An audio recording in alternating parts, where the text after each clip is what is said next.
Bank reconciliation statement एक नई दुनिया में जा रहे हैं, बिल्कुल अलग अकाउंटिंग प्रोसेस से हट के कुछ हम चीज कर रहे हैं। अकाउंटिंग प्रोसेस में तो दूर दूर तक ऐसे कोई नाम ही नहीं आया था, बाकी सारी चीजें आई थी। अकाउंटिंग प्रोसेस में हमने सुना था आइडेंटिफिकेशन, मेजरमेंट, रिकॉर्डिंग। रिकॉर्डिंग में हमने जर्नल भी करा, सब्सिडरी बुक्स भी करी, लेजर हमने क्लासिफिकेशन में करा, फिर समराइजिंग में हमने ट्रायल बैलेंस भी करा। तो जो भी कर रहे थे हम अकाउंटिंग प्रोसेस को ही फॉलो कर रहे थे, अलग सी चीजें। तो इसका अकाउंटिंग प्रोसेस से कोई लेना देना नहीं है। मजेदार है, इंटरेस्टिंग है, बड़ी ही काम की चीज है रियल लाइफ में भी। What is a bank reconciliation statement? Reconciliation statement, आप रिकंसाइल कर रहे हैं कुछ। रिकंसाइल करने का मतलब ही क्या होता है? रिकंसाइल करने का मतलब होता है आप कंपेयर कर रहे हैं कि इस चीज में बैलेंस ये आ रहा है, इस चीज में चलो मेरा और चलो हम आपस में हिसाब रिकंसाइल करते हैं। तो क्या होता है कि हमारी आपस में ट्रांजैक्शन होती है, मैं आपसे सामान खरीद रहा हूँ, आप मुझे बेच रहे हो, तो आप अपने एंड पे कुछ रिकॉर्ड मेंटेन कर रहे होगे, मैं अपने एंड पे रिकॉर्ड मेंटेन कर रहा हूँ।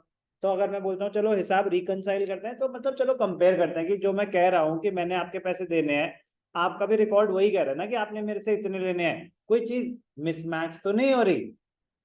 कोई ऐसी ट्रांजैक्शन जो हुई हो, मैं रिकॉर्ड करना भूल गया हूं, या आप रिकॉर्ड करना भूल गए हो, या कोई एरर हो गया हो, तो रिकंसाइल मतलब कंपेयर करके ये चेक करना कि ऐसी चीजें दो ऐसी चीजें जिनका बैलेंस सेम होना चाहिए, सेम है कि नहीं है। दो ऐसी चीजें कंपेयर हो रही हैं जिनका बैलेंस सेम होना चाहिए, वो सेम है कि नहीं है। तो इस पर्टिकुलर सिनेरियो में ऐसी कौन सी दो चीजें हम कंपेयर कर रहे होंगे? एक होता है कैश बुक, एक होता है पासबुक। और आप आराम आराम से एक एक करके सुनेंगे। कैश बुक, यहाँ पे हमें सिर्फ और सिर्फ बैंक कॉलम से मतलब है। कैश बुक तो डबल कॉलम होती है, कैश बुक तो डबल कॉलम होती है, यहाँ पे हमें कैश बुक के बैंक कॉलम से मतलब है। तो अगर फॉर्मेट की बात करें तो कैसा होता होगा, ध्यान देंगे सुनने पे। Cash book, left hand side is the debit side, right hand side is the credit side. Left hand side पे क्या आती हैं? रिसीट्स। कैश बुक में लेफ्ट हैंड साइड पे क्या आती हैं? रिसीट्स। क्रेडिट साइड पे क्या आती हैं? पेमेंट्स। बाकी डेट, पर्टिकुलर्स, अमाउंट, अगर फॉर्मेट की पूरे बात करी जाए।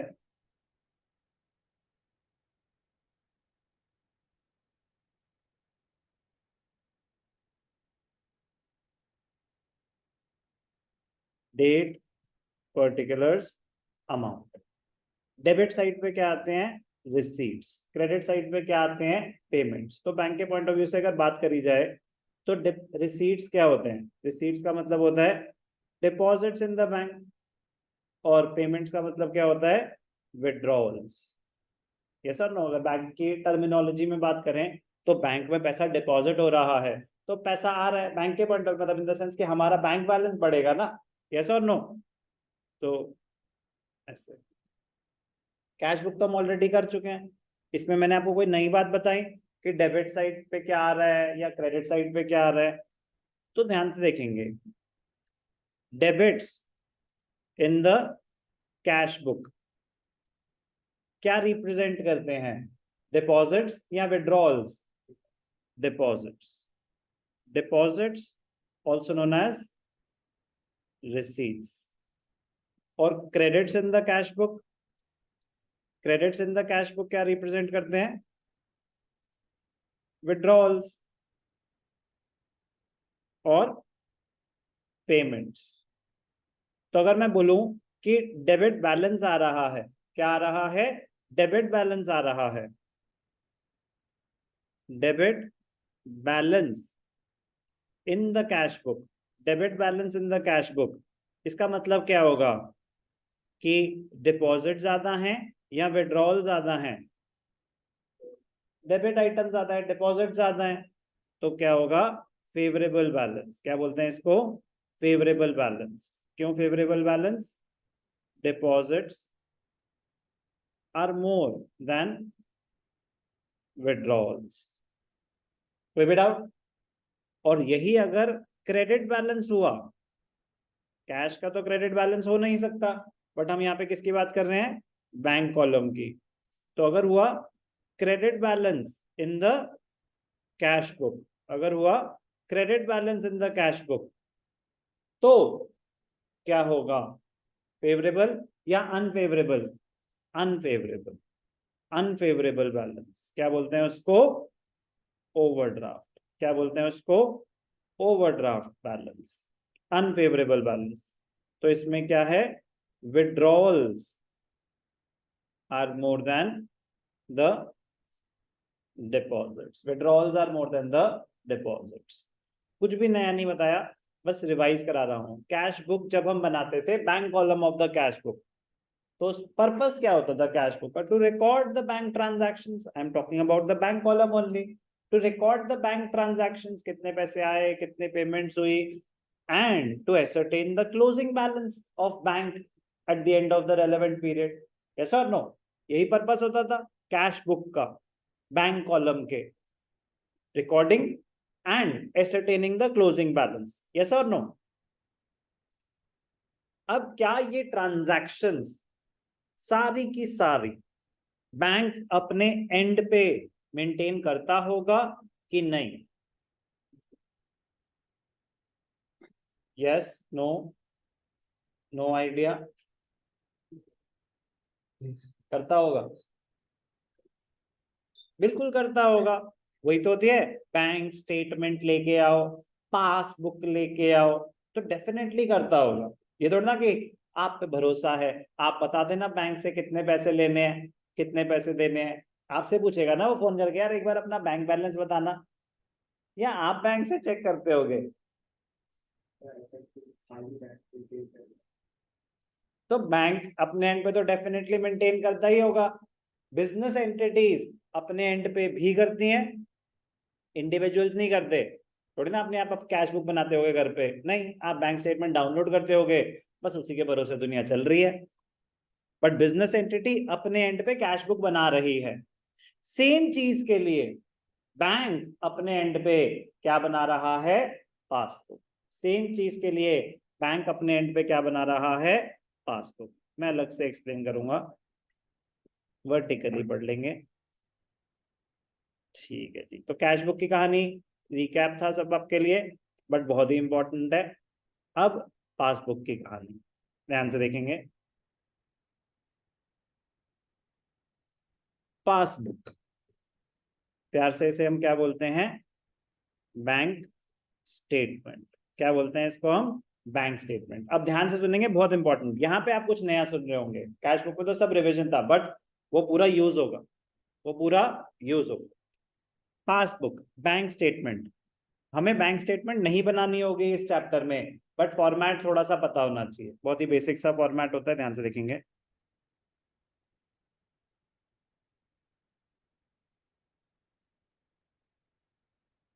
पहला कॉलम डेट,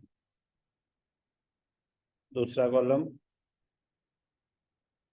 पर्टिकुलर्स, तीसरा कॉलम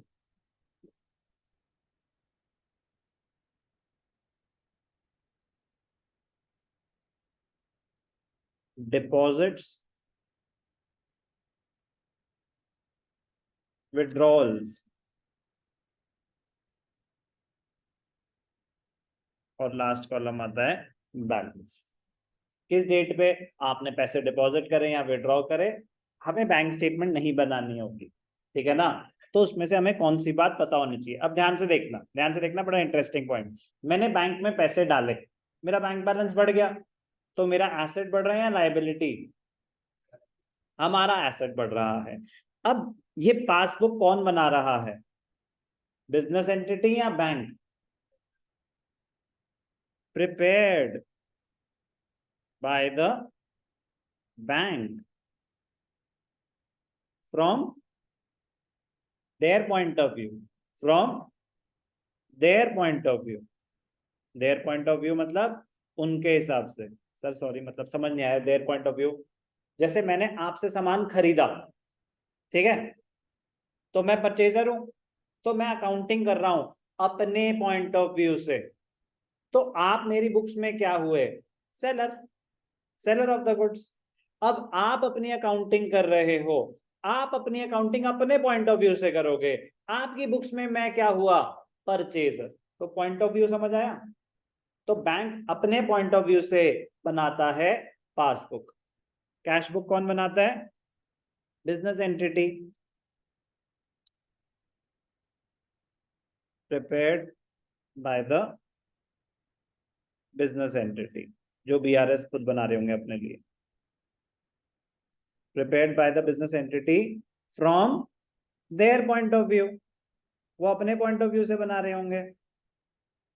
और पासबुक बैंक अपने पॉइंट ऑफ व्यू से बना रहा है। अब इसका मतलब क्या होता है? मतलब बता दिया, और डिटेल में बताता हूं। इसका मतलब ये होता है कि जब हम बैंक में पैसा डिपॉजिट करते हैं तो हमारे पॉइंट ऑफ व्यू से हमारे एसेट्स बढ़ रहे हैं, बट बैंक के पॉइंट ऑफ व्यू से उनकी लाइबिलिटीज बढ़ रही हैं। बैंक के पॉइंट ऑफ व्यू से बैंक की लाइबिलिटीज बढ़ रही हैं। ऐसा क्यों सर? क्योंकि वो पैसे बैंक ने हमें देने हैं ना। मैंने बैंक में 50,000 रुपए डाले, मेरा बैंक बैलेंस 50,000 रुपए, इसका मतलब बैंक ओज मी 50,000। तो वो बैंक का एसेट नहीं है, बैंक के लिए क्या है? लाइबिलिटी। बैंक के लिए क्या है? लाइबिलिटी। तो जब जब हम बैंक में पैसे डिपॉजिट करेंगे, बैंक की लाइबिलिटी बढ़ेगी या कम होगी? लाइबिलिटी बढ़ेगी, बैंक की लाइबिलिटी बढ़ेगी। तो पासबुक में डिपॉजिट्स क्या होते हैं? Credit items. विड्रॉल क्या होते हैं? Debit items. बैलेंस डेबिट भी हो सकता है, क्रेडिट भी हो सकता है। तो our balance in the bank is a liability, is a liability for the bank. और लाइबिलिटी का रूल क्या होता है? लाइबिलिटी का रूल क्या होता है? Increases are credited, decreases are debited. तो जब जब हम बैंक में पैसा डिपॉजिट करेंगे, हमारा बैंक बैलेंस तो बढ़ता जा रहा है। तो ये रहा ना, कैश बुक में हमारा बैलेंस बढ़ता जा रहा है, तो हमारे लिए वो एसेट है।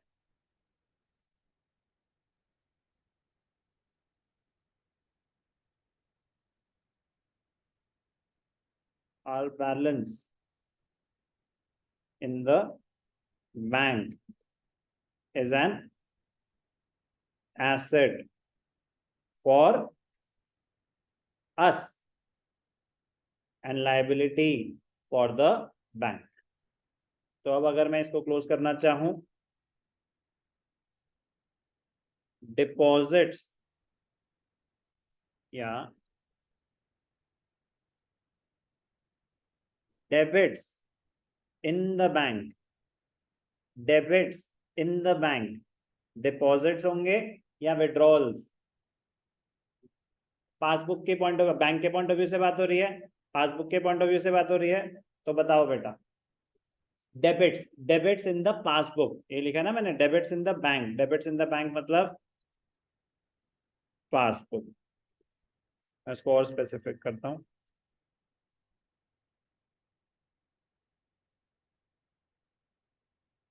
Debits as per the passbook.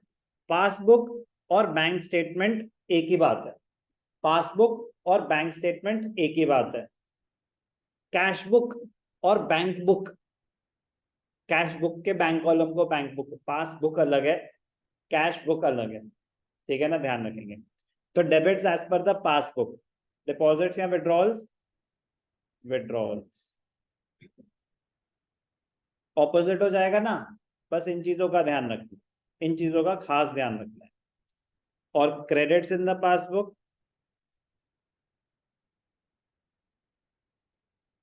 Credits as per the passbook क्या होगा? Deposits, receipts. यस और नो? तो अब अगर मैं पूछूं कि debit balance, debit balance as per the passbook, debit balance as per the passbook क्या होगा? फेवरेबल बैलेंस या अनफेवरेबल बैलेंस? गुड। डेबिट मतलब विड्रॉल्स आर मोर, तो ये क्या होगा, अनफेवरेबल बैलेंस होगा। क्या होगा, अनफेवरेबल बैलेंस। अनफेवरेबल बैलेंस क्या होता है, ओवरड्राफ्ट। अनफेवरेबल बैलेंस क्या होता है, ओवरड्राफ्ट। तो यहाँ पे क्या हो रहे हैं हमारे, withdrawals are more than the deposits. Credit balance as per the passbook.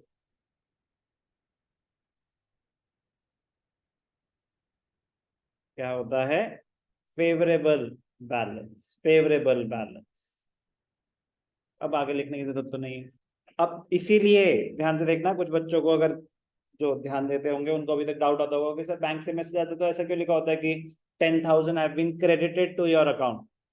हम तो जर्नल में एंट्री करते हैं जब पैसा डिपॉजिट करते हैं, bank account debited to this. हम तो बैंक अकाउंट डेबिट कर रहे हैं। कभी पढ़ा है किसी ने मैसेज की 5,000 क्रेडिटेड टू योर अकाउंट, या जब आप मुझे फीस पे कर रहे हैं तो this much has been debited from your account.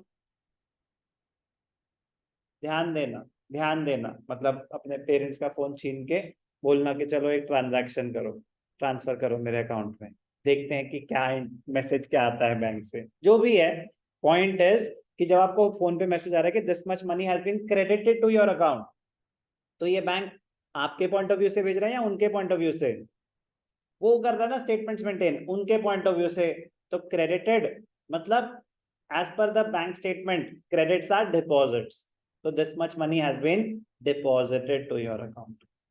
तो सर फिर वाई क्रेडिटेड, बैंक के पॉइंट ऑफ व्यू से उनकी लायबिलिटी टुवर्ड्स यू बढ़ गई। ओके, तो बैंक रिकंसिलिएशन स्टेटमेंट तो एक बाद की बात है, पहले हमें ये बहुत अच्छे से क्लैरिटी होनी चाहिए कि डेबिट्स और क्रेडिट्स कैश बुक और पासबुक में दो बिल्कुल ऑपोजिट्स है।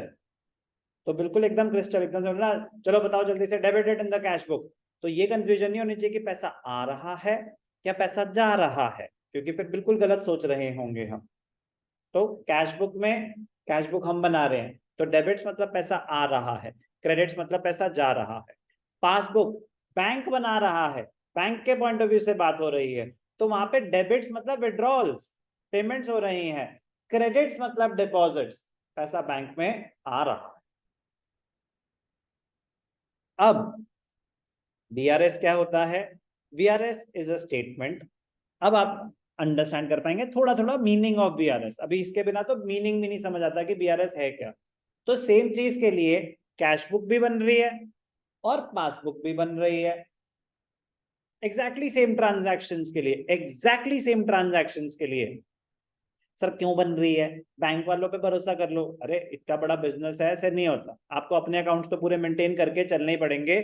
और अभी हमें देखने को मिलेगा कि उनमें बैलेंस में मिसमैच होगा ही होगा, 99% चांसेस है। और बिना एरर के, मतलब गलती करना जरूरी नहीं है। एक छोटा सा एग्जांपल, मैंने चेक इशू करा, मैंने आपके पैसे देने थे, मैंने आपका चेक इशू कर दिया 50,000 का, check issue to Ram.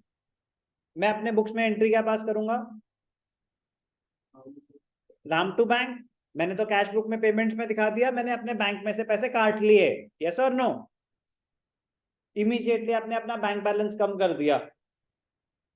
But Ram ने बैंक में पैसे अभी डाले ही नहीं, राम चला गया घूमने यूएस, 1 महीने बाद आएगा तब डाल देगा। पैसों की कोई कमी थोड़ी ना है, पैसा बहुत है, कोई जल्दी नहीं है पैसों की। बट चेक इसके पास पड़ा हुआ है, मुझे थोड़ी ना पता चलेगा कि इसने कब डाला कब नहीं। मैं रोज फोन करके हाँ भाई डाल दिया, मैं तब एंट्री पास करूंगा, नो, आप एंट्री पास कर देंगे अपने एंड पे इमीडिएटली। बट बैंक में से पैसे कब कटेंगे, जब ये बैंक में चेक प्रेजेंट करेगा, तो तब तक दोनों में बैलेंस डिफरेंट आएगा कि नहीं आएगा। तो कोई एरर है किसी के एंड पे, नहीं। तो there may be a variation, there may be a variation मतलब difference in the balance as per cash book and the balance as per passbook. Bank reconciliation statement वो सारे पॉइंट्स लिस्ट आउट करता है कि what are the reasons of variation between the balance as per passbook and the balance as per cash book. Please कुछ भी याद करने की कोशिश मत करना इस चैप्टर में। मतलब क्या होता है कि फॉर्मेट है ना कि ये प्लस माइनस ये ऐड होगा, मैं कह रहा हूँ याद मत करना उसको, मतलब बहुत ही बड़ी गलती करो, याद मत करना, याद मत करना। समझना, क्योंकि प्योर लॉजिक है, कॉमन सेंस पे बेस्ड है पूरा का पूरा चैप्टर। याद नहीं करोगे तो इजीएस्ट चैप्टर ऑफ ऑल। याद करोगे तो मैथ्स और अकाउंट्स याद करके नहीं करते, ठीक है ना, ये समझ लेना। याद मत करना, कुछ बच्चे इसमें याद करते हैं, इसलिए मैं बस बता रहा हूं कि याद मत करना फॉर्मेट ना, क्योंकि उनके पास ना वैरायटी बड़ी कम है। 10 चीजें होंगी प्लस वाली, 10 होंगी माइनस वाली, आपने याद कर ली जब जब ये आएगा ये प्लस कर, जब जब ये आएगा ये। मत करना ऐसे, बहुत बड़ी गलती करोगे, बहुत बड़ी गलती करोगे। Please understand, understand cash book में क्या है डेबिट्स क्रेडिट्स, पासबुक में क्या है डेबिट्स क्रेडिट्स। तो चलो क्लोज करते हैं। What is the meaning of bank reconciliation statement?